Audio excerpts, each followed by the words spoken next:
नमस्कार, वंदे मातरम। मैं हूं श्यामगिरी। आप देख रहे हैं हमारा चैनल मुद्दा भारत का। मुद्दा भारत का यानी मुद्दा है आपका, मुद्दा है काकरोच जनता पार्टी का।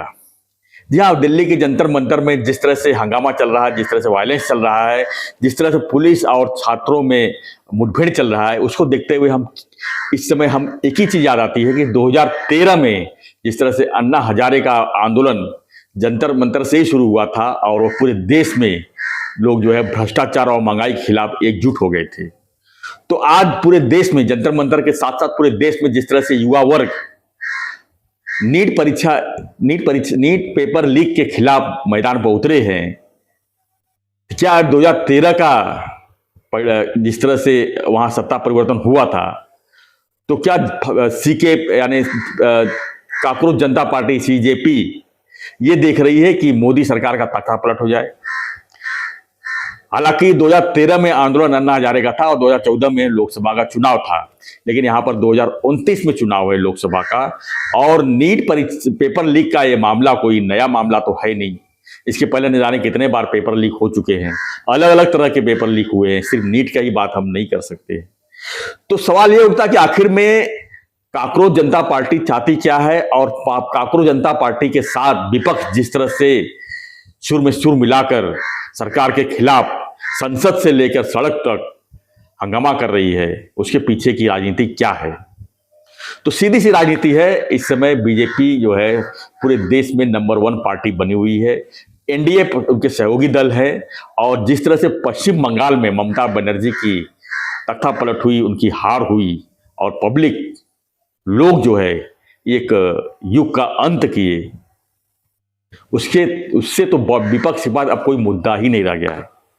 विपक्ष को लग रहा है कि अब हमें जो है अब सत्ता में वापसी कोई नहीं करवा सकता। ये नीट परीक्षा के साथ बहाना लेकर लोग जंतर मंतर में जमा हो गए, युवाओं को सिर्फ भड़काया जा रहा है। अब बात करेंगे काकरोच जनता पार्टी। क्या ये कोई पार्टी है? क्या इन्होंने चुनाव आयोग के पास रजिस्ट्रेशन कराया है इस पार्टी के नाम से? तो इसका जवाब है बिल्कुल नहीं। काकरोच जनता पार्टी यानी एक युवाओं का एक वर्ग जमा हो गया है। अभिजीत दीपके जो अमेरिका में रहकर उसने ट्विटर फॉलो किया और उसका 18 मिलियन से ज्यादा जब फॉलोअर्स हो गए, तो उसको लग रहा है कि युवा वर्ग मेरे साथ में है और मैं जो चाहूंगा वो कर लूंगा। वो उसके बाद कनाडा से मुंबई आ जाते हैं, मुंबई से दिल्ली पहुंच जाते हैं और विपक्ष पूरी तरह से साथ देती है। जैसे ही अभिजीत दीपके के 18 मिलियन फॉलोअर्स हुए, यहां पर विपक्ष चिल्लाने लगे, हम भी कॉकरोच, हम भी कॉकरोच। टी शर्ट के पीठ पर, टी शर्ट पे जो है लिख के घूमने लगे, हम भी कॉकरोच, हम भी कॉकरोच। तो क्या ये कॉकरोच पूरे देश को जो अराजकता फैला रही है, क्या ये सही है? इन युवाओं को ही, जो भविष्य, कल के भविष्य हैं, इन्हें ही तय करना है कि काकरोच पार्टी हो चाहे भारतीय जनता पार्टी हो, कौन सही है कौन गलत है। आज मोदी जी तीसरी बार सत्ता में है। 2013 में कांग्रेस लगातार 2 बार सत्ता में रही है। उस समय भी बीजेपी को लग रहा था कि अब क्या होगा, तीसरी बार वो आएंगे कि नहीं आएंगे। अन्ना हजारे ने भ्रष्टाचार और महंगाई के खिलाफ रास्ते पर उतरे, अनशन पर बैठे, और इसी तरह जो है सोनम वांगचुक अन्ना हजारे के रोल में अनशन पर बैठे हैं, और काकरोच जनता पार्टी उसका सपोर्ट करके युवाओं को खूब भड़का रही है। जंतर मंतर से जिस तरह से माहौल सामने आ रहे हैं, उसमें छात्र और छात्राएं कम है, उसकी आड़ में जो है विपक्ष के पार्टी के लोग जमा हुए हैं। युवाओं को एक तरह से बरगलाया जा रहा है। आज अगर हम मोदी जी की अगर बात करें, तो देश में एक शक्तिशाली प्रधानमंत्री का शासन है, एक बहुमत की सरकार है, और देश में नहीं विदेशों में जो है मोदी जी का वाहवाही है, और उनकी जो है मोदी जी का मतलब खिलाफ कोई बात ही नहीं कर रहा है। विदेशी लोग, जो दूसरे देश के लोग कहते हैं कि धन्य है इंडिया जिसको मोदी जैसे नेता मिले, और हमारे देश में क्या हालत है, मोदी जी का विरोध हो रहा है। नीट पेपर क्या लीक हो गई, मोदी जी इस्तीफा दो, धर्मेंद्र प्रधान में इस्तीफा दो, शिक्षण मंत्री इस्तीफा दो। अरे भाई, मोदी जी आज खुद कह दिए हैं, मोदी जी ने कहा है कि पेपर लीक मामले में जो लोग भी पकड़े गए हैं उनको फास्ट ट्रैक कोर्ट में चलाई जाएगी, और जल्दी से जल्दी उनको सजा तय की जाएगी और ज़्यादा से ज़्यादा सजा हो, इसकी जो है पूरी गारंटी दिए है। क्योंकि पेपर लीक का मामला काफ़ी गंभीर मामला है जो युवाओं से जुड़ा हुआ है, और दोबारा ऐसी घटनाएं न हो, उस पर जो है सरकार कुछ न कुछ कड़ा एक्शन लेने जा रही है। लेकिन ये है, कांग्रेस जनता पार्टी के लोग, युवा वर्ग है, वो मानने को तैयार नहीं है।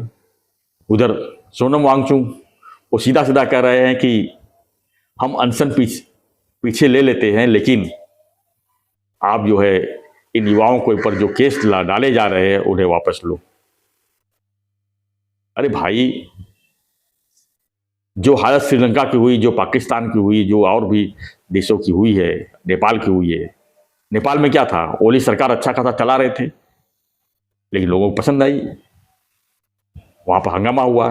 ठीक वही सिचुएशन इस समय हमारे देश में दिख रही है, लेकिन इसमें मोदी सरकार है। अरे भाई, पेपर लीक हुआ है, उसके बाद फिर से दूसरे एग्जाम हुए, उसमें उसका परिणाम भी आ गया है, लेकिन नीट पेपर लीक के बहाने इन युवाओं को जिस तरह से भड़काया जा रहा है, उससे एक गलत संदेश जो है पूरे देश में जा रहा है। आज सोशल मीडिया उठाकर देख लीजिए, गोदी मीडिया के नारे लग रहे हैं। यानी मीडिया के भी इन युवाओं को इस तरह भड़काया गया है कि अब मीडिया भी, सोशल मीडिया हो, चाहे इलेक्ट्रॉनिक मीडिया हो, चाहे प्रिंट मीडिया हो, इन्हें जो है गोदी मीडिया के नाम पर इन्हें भी बाइकआउट किया जा रहा है। तो आखिर में इसमें क्या, इसके बैकग्राउंड में क्या चल रहा है? तो बैकग्राउंड में एक ही चीज चल रहा है, जो हिंदुत्ववादी सरकार है हमारे देश में, उसके खिलाफ बड़ा षड्यंत्र रचा जा रहा है।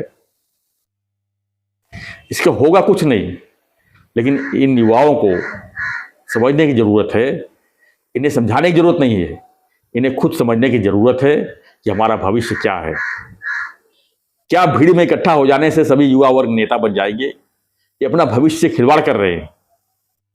आज एआई का जमाना है, इन सब के नाम नोट्स हो जाएंगे, और वायलेंस में जितने लोग वहां पर हैं सब पकड़े जाएंगे, इन सब के ऊपर एफआईआर दर्ज हो जाएगा। तब क्या होगा? न इन्हें नौकरी मिलेगी, न सरकारी नौकरी मिलेगी, न प्राइवेट नौकरी मिलेगी। क्योंकि आज प्राइवेट नौकरी में भी आप जाएंगे तो आपको पुलिस स्टेशन से वेरिफिकेशन कराया जाता है, अगर वहां से ओके रहेगा तो ही आपको नौकरी आगे मिलेगी। तो क्या करेंगे ये युवा वर्ग अगर इनके ऊपर कोई दाग लग जाएगी तो? इसलिए सिर्फ जंतर मंतर ही नहीं, पूरे देश में आज जो अराजकता फैली हुई है, सरकार के खिलाफ जिस तरह से युवाओं को भड़काया जा रहा है, इसमें सभी को समझने की जरूरत है। आज देश में क्या हो रहा है? कभी राम मंदिर में चंदा चोरी के नाम पे भड़काया जा रहा है, पेपर लीक के नाम पे तो भड़काया जा रहा है, और कांग्रेस पार्टी है, युवा वर्ग पूरी तरह साथ दे रहे हैं। पूरी तरह से गलत है ये। ठीक है, आंदोलन तो लोकतंत्र का हिस्सा है, लेकिन इस तरह का नहीं। पुलिस ने लाठीचार्ज क्यों किया, इसको भी समझने की जरूरत है। पुलिस ने लाठीचार्ज इसलिए किया क्योंकि ये सभी जंतर मंतर से संसद की तरफ जा रहे थे। संसद का पहला ही दिन था, अंदर तो हंगामा चल ही रहा था विपक्ष का। पूरी प्लानिंग देख लीजिए, विपक्ष ने पूरी प्लानिंग कर रखी थी, हम अंदर से हंगामा करेंगे, आप लोग जो जितनी भीड़ है वहां संसद तक आ जाइए, घेराव कीजिए संसद का, सरकार के ऊपर दबाव बनाइए। किस तरह का दबाव? पेपर लीक का ये कोई दबाव है? अरे पेपर लीक में जो लोग शामिल थे तो पकड़े गए हैं, उनके ऊपर कार्रवाई भी हो जा रही है। क्या उनको जमानत हो गई क्या? हाँ, इनके पेपर लीक का मामला हो चाहे कोई भी मामला हो, देश में कानून तो कमजोर है ही। कानून को मजबूत करने के लिए अगर कोई आंदोलन करता है, ये जो है ये सही बात, बहुत सही होगा ये। लेकिन नहीं, बस पेपर लीक का मामला है, धर्मेंद्र प्रधान को हटाओ, इसको हटाओ, उसको हटाओ, माफी मांगो, मोदी जी छात्रों से माफी मांगो। अरे प्रधानमंत्री जी तो कितना बार देश से माफी मांगते, एक बार और मांग लेंगे, लेकिन अपने देश की गरिमा क्या रहेगी? ये बिल्कुल गलत है। छात्रों को, युवाओं को समझने की जरूरत है, ना कि समझाने की जरूरत है। फ्रेंड्स, आपकी क्या प्रतिक्रिया है इस पर? क्या लगता है कि जो इस तरह से माहौल बनाया जाए पूरे देश में युवा वर्ग के ऊपर, जिस तरह भड़काया जा रहा है, भड़काया जा रहा है, विपक्ष पूरा युवाओं के साथ जो है काकरोच का सहारा लेकर जिस तरह सड़कों पर उतर रही है, क्या ये सही है? अपनी राय दीजिए और बने रहिए हमारे साथ, देखते रहिए हमारा चैनल मुद्दा भारत का। चैनल को लाइक शेयर और सब्सक्राइब जरूर करें। धन्यवाद। जय हिंद।